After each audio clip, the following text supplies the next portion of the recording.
Hi, this is Scott Garibay, and today we're going to be talking about Andrew Yang and the angle of skirmish he should use against Elizabeth Warren in debate number 3, specifically over the threat to break up large tech industry companies.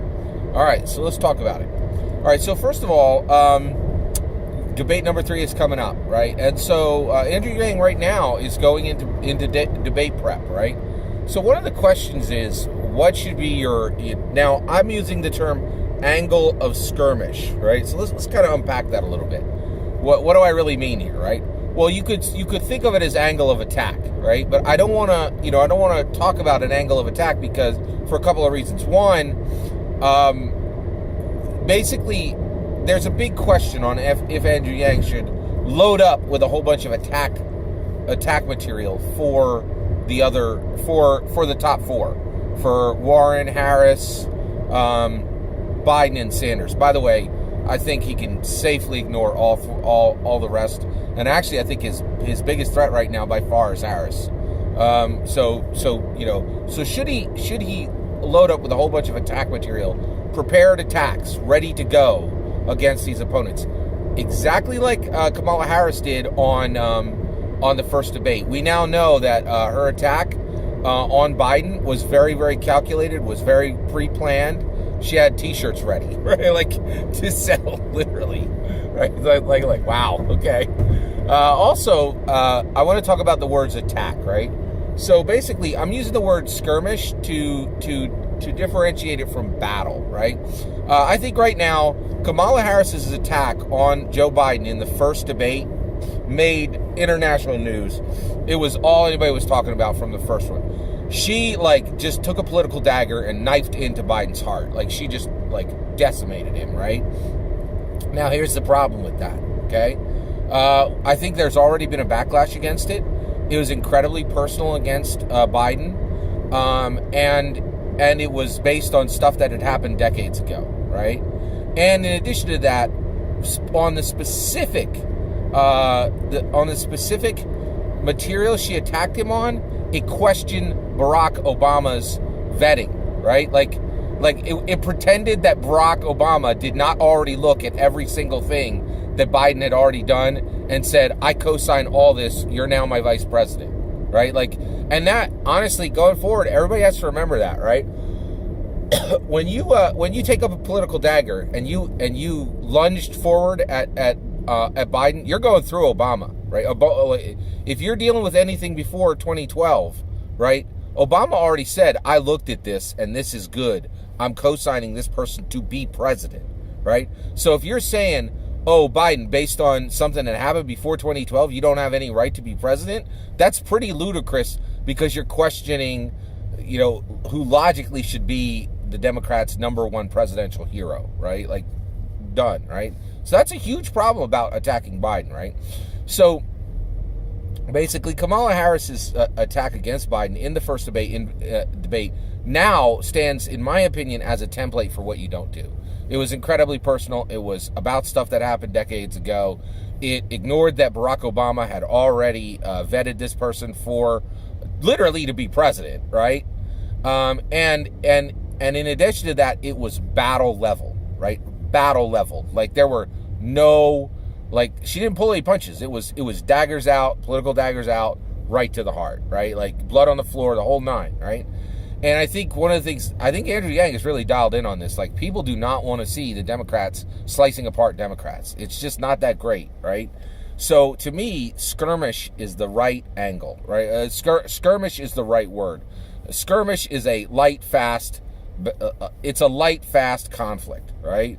Skirmish is controlled. There's a level of limit to it, right? A skirmish is not a battle, right? A skirmish is battle light, right?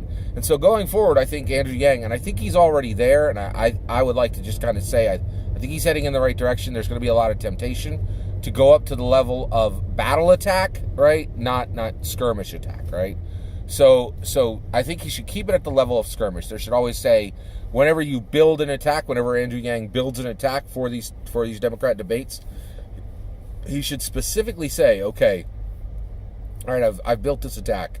Is this battle level or skirmish level? If it's battle level, let's take it back a notch and put it on skirmish level, right? And this just respects what the people are saying, that they don't want, Democrats just slicing each other apart, right? It's just not cool, right? All right. So the other thing is angle of skirmish, and that is, what is the angle you bring this skirmish attack in at, right? And so today I'm going to be talking specifically about an angle of attack, all right, an angle of skirmish for Elizabeth Warren from Andrew Yang, where Andrew Yang can go, hey, I'm ready for you, Elizabeth Warren. The other thing is I want to talk about how he would prepare this and how he would use it. So the way I would do this is, if I was Andrew Yang for debate number 3, I would do the following. I would have angle of skirmish, 2 or 3 angles of skirmish for every single one of the top 4. For Warren, Harris, Biden, Sanders, right? Have them locked and loaded, right? Ready to go, right? But I would not use them until any of those opponents had either attacked Yang directly or attacked something that Yang stands for, a policy that Yang is known for standing for. Then I would break them out, right? So basically, don't kind of that old adage of, I'm not going to start this fight, but I darn well finish it. Darn well will finish it, right? Like, that's kind of good advice when it comes to, if you're in a fight, you don't want to start it, but you definitely want to finish it, right? So and I think that's the issue. So basically, going forward, I really think Andrew Yang should be in this situation where he has attack material ready. It's at the level of skirmish, not at the level of battle, and he unpacks it once somebody else has pulled out their political daggers, right? I think it's really important to understand this and be aware of it. Okay. All right. So let's talk about it. All right. So I think this is perfect too. So Elizabeth Warren, one of her policies is she's like, I'm going to break up Facebook. I'm going to break up Amazon. She has, and at minimum, either she's going to break them up or she's going to start committees to look at breaking them up. But she has absolutely already stated that she will not hesitate to consider at minimum breaking up Facebook and breaking up Amazon, right? That's already on the table under an Elizabeth Warren presidency. Now, okay, so I just want to explain this, right? I am a sojourner among the Democrats, right? So I've been a registered Republican the vast majority of my life. I changed my registration to come over and vote for Obama twice, and I recently just changed my registration again to come over and vote for Yang in April of 2020 in the Pennsylvania primary, right? And as I come over to the Democrats, I'm a registered Democrat right now. I'm paying close attention to the Democrats and what they're doing. Some of the things I see are just absolutely shocking. And it's clear to me that Democrats don't really think about this. They take a lot of things for granted. But one of the things that does seem to be taken for granted on the Democrat side is that you can go at industry. This is the most surprising thing I see in the Democrat platform, in the Democrat playbook, is that it's totally safe to attack industry, right? To me, there are certain things that are absolutely untouchable in American politics, right? What's a good one? Troops. Troops are absolutely untouchable in American politics, right? You cannot be against the troops. You will never win elections, ever, right? The other one is Social Security, right? You can't ever say I'm gonna lower Social Security. You'd be dead in the water faster than those things are untouchable, right? To me, as a Republican, coming over to be ready to vote for a better candidate, now as a registered Democrat, it's shocking to me that the Democrats think that you can attack industry, right? Industry it's the engine of capital profit in America. It is untouchable. Every recent election that the Democrats have lost, I think it's because of this. They don't understand that you cannot threaten good jobs in America. And I think, and as I look at it, it looks to me like the Democrats think, oh, absolutely. If you got some, it's $160 billion in profit.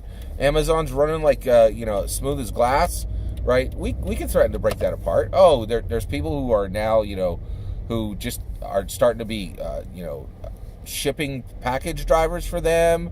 Now have a job, just, literally signed up with their car and started delivering packages, and not a small amount, not like tens of thousands, but hundreds of thousands, low millions of employees for Amazon. they should be untouchable, right? Like this, this corporation makes tons of money and makes good jobs.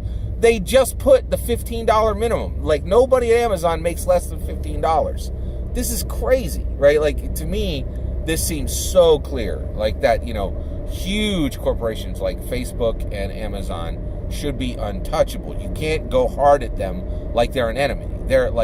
They are part of the engine that drives American capitalism, right? And so, to me, this is a place where Elizabeth Warren is very, very vulnerable, right? Because one of the things is Elizabeth Warren is smart enough to not identify herself as a socialist the way Bernie has done, which I think in many ways has killed his campaign, both in 2016 and now. It's the whole reason he hasn't made it. But basically, Elizabeth Warren, she identifies as a capitalist, right? But she has fallen into this Democrat line that you could just go hard against successful industries. It just seems crazy to me, right? So I think there's opportunity for Andrew Yang specifically to attack this specific area. All right, and here's how you do it. All right, so one, I think Elizabeth Warren's I'm going to break up Facebook, I'm going to break up Amazon is very, very arbitrary, right? I think specifically the reason she chose these two companies is Facebook has absolutely struggled with a privacy problem, right? So they got egg on their face from everything that happened through their social media for the 2016 election and election tampering from alleged election tampering from Russia, right? So Facebook is hurting from that, and I think that Elizabeth Warren is like, oh look, here's a dog that's down and I can kick it, right? Like, and then in addition to that, Amazon, they are struggling with two things that have recently gotten them in trouble. One, they don't pay any taxes. That's a great headline. I get that. That makes people, very upset. Let's all take 1 minute to remember it's 100% legal. If anybody's unhappy with it, all they need to do is change the laws.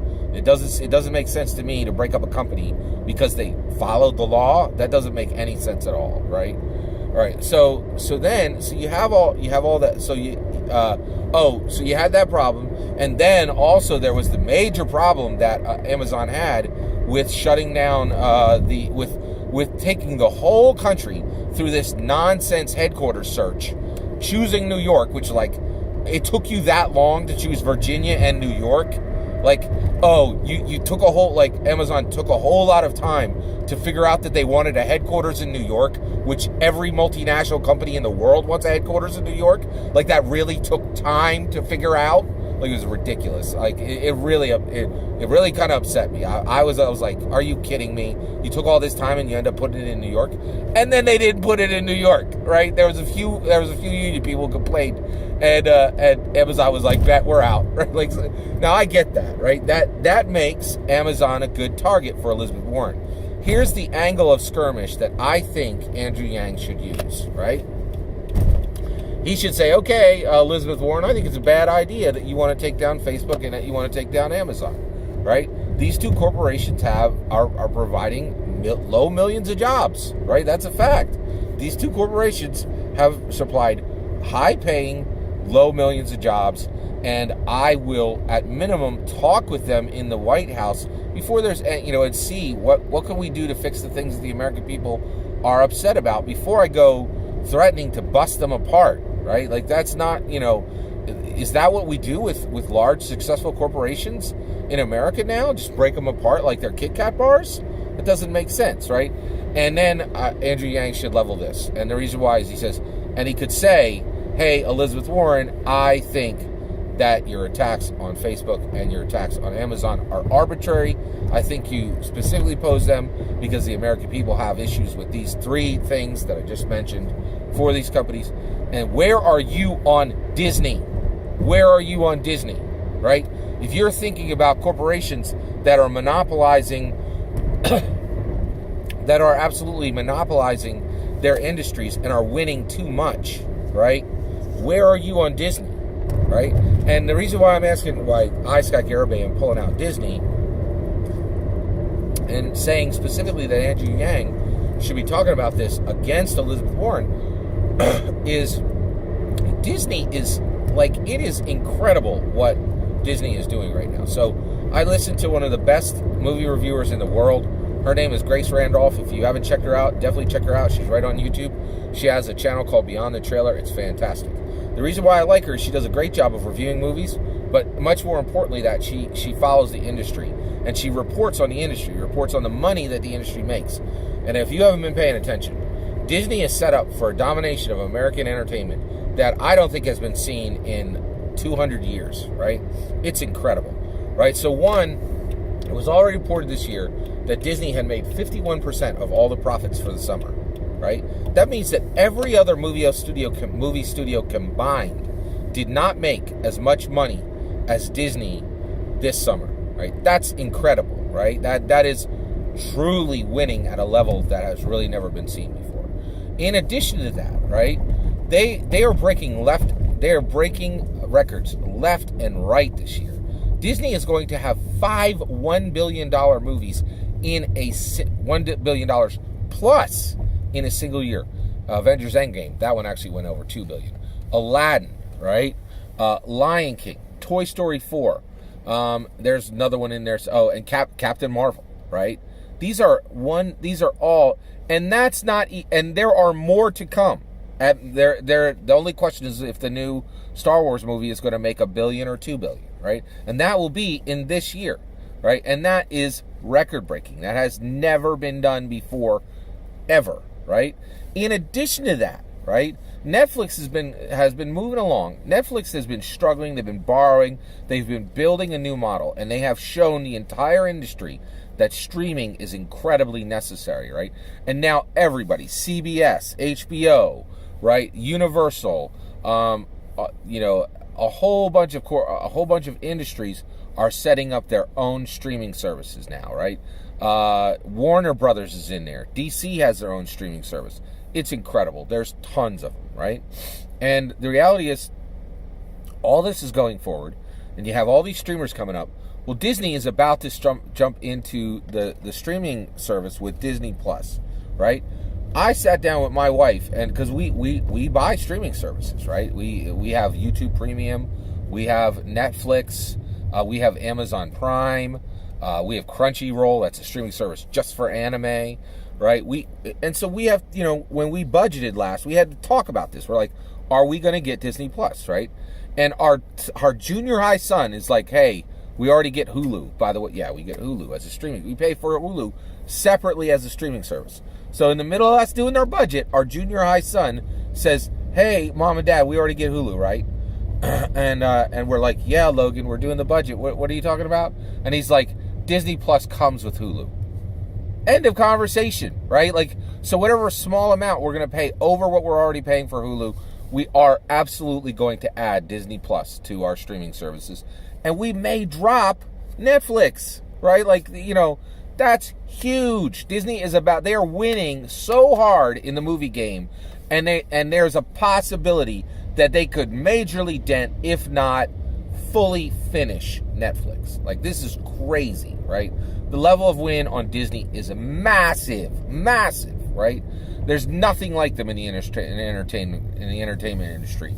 They are the Godzilla of entertainment, right? They're just like, they are huge, right? Where's Elizabeth Warren on Disney? Where's anybody on Disney, right? And the reality is, no, Elizabeth Warren ain't going to talk about Disney. And the reason why, she's like, I'm going to shut down the corporation that brought you Bambi and Dumbo and Aladdin and all your favorite movies. Now, yeah, like, we all know. Like, so that's the point, is I think Andrew Yang should call out. This should be his angle of skirmish. He should call out that Elizabeth Warren is sniping, right? She's waiting, seeing what corporations are in trouble with the public. Facebook and Amazon are there right now. And then she's coming to kick a dog that's already down, right? And the reality is, if she were really interested in making sure corporations didn't get too big and didn't dominate too much of their market, right, then she would be going at corporations like Disney, who is absolutely dominating their market. And Elizabeth Warren has not threatened in the least to touch them or to break them apart, right? And so that's my point, is I think Andrew Yang should prepare. and set this angle of skirmish against Elizabeth Warren and say, I think your threats to break apart Facebook and Amazon are unnecessary and completely arbitrary. All right, so today I talked about, what angle of skirmish Andrew Yang should specifically use on Elizabeth Warren, right? And how he should manage that angle of skirmish. And I also kind of set the expectation for what I think he should be doing as far as how should he prepare attack material. It's a big question, right? You got to go very, very carefully into this. You have to be very careful about how you approach attacking other Democrats, because if it's done poorly, it can look bad for you, and it can even